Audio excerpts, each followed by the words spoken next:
سری انواع سایناپس بسیار آسانه.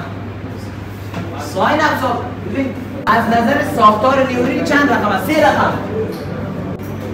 سایناپس ها یک انتقال دادن دیگه پیام، لیکن یک اهمیت کاری دیگه داره. این اهمیت کاریش انسجام وظیفوی است. انسجام وظیفوی به این معناست که مثلا اکسوسوماتیک و اکسوآکسیال چه معنا میده؟ معنای اینمی کار در انسجام وظیفوی قرار داره. اکسون کد اکسون به چه معنا؟ اینجا یک نیورون است، اینجا یک نیورون دیگه است.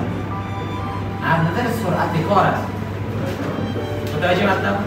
اگر یعنی اکسون آمد به دندروید وصل شد، اکسون آمد به دندروید وصل شد، ولی انتقال از این قدر فاصله دیگه باید یک زمان ضرورت داره تا لیکن انسجام وظیفوی که توسط سایناپس صورت میگیره در اینجا اهمیت پیدا میکنه.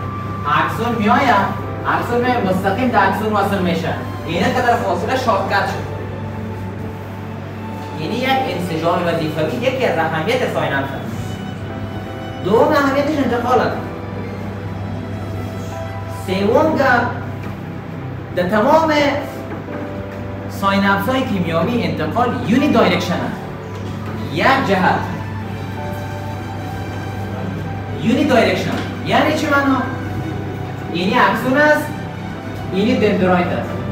همیشه از طرف اکسون به دندروید همیشه خدا میرم.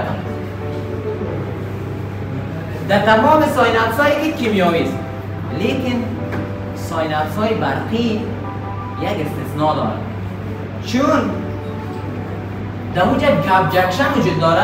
مثال میاریم یک حجره، دو حجره، در بینش یک گپ جکشن داره، بیس پایه. صحیح کنیم؟ حجره سوم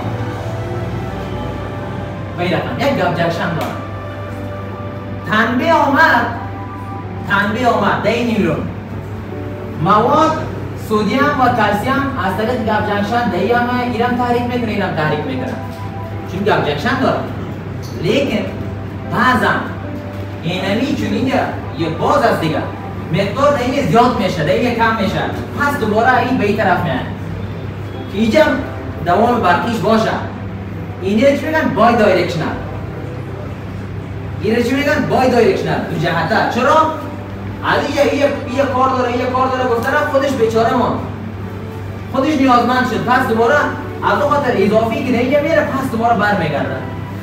به این شکل تصور کرده میشه. میره میگن بای دایرکشنال، یعنی انتقالات اکشن پتانسیل در سایناپس های برقی الکتریکال بای دایرکشنال شده میتونه و هست.